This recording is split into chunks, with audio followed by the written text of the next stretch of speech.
At a quiet flea market one late afternoon, Maya, a 28-year-old woman drifting through life, wandered among tables of forgotten things. The sunlight caught on a collection of old cameras, and her fingers stopped on one, a vintage Polaroid, scratched but beautiful. A handwritten tag said, 25, works. The seller, an older woman with kind eyes, told her it was the last of its kind. Without quite knowing why, Maya bought it.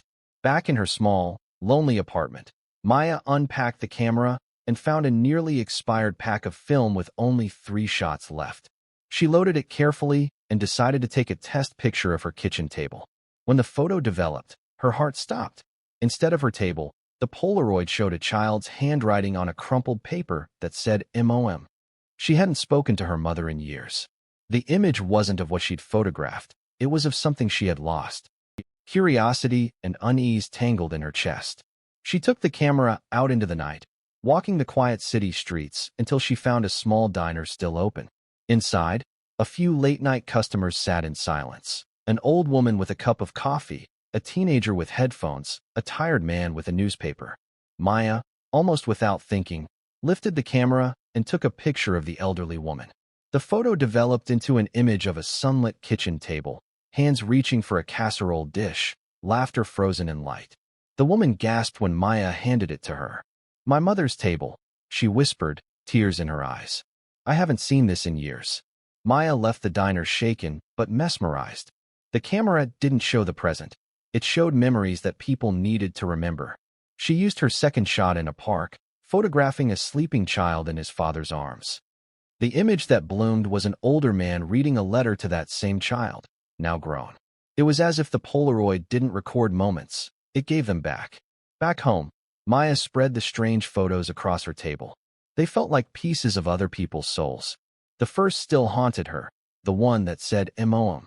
On impulse, she texted her mother for the first time in years, hesitated, deleted her words, then tried again. "Can we meet? I have something to show you." The next morning, her phone buzzed with unexpected messages. One from the elderly woman at the diner thanking her, and another from a man who said he'd found one of her Polaroids on a bulletin board. He wrote, "Found. Thank you." Something inside Maya softened. She decided to find more people who needed memories back.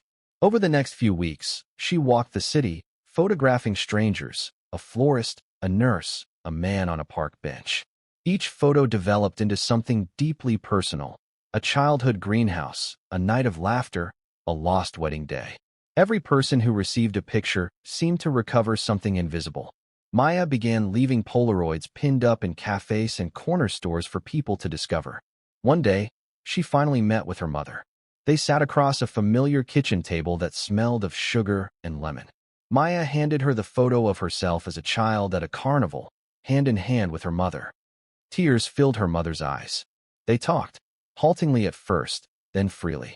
They apologized, laughed, remembered. The years of silence dissolved in the warmth of old love rediscovered.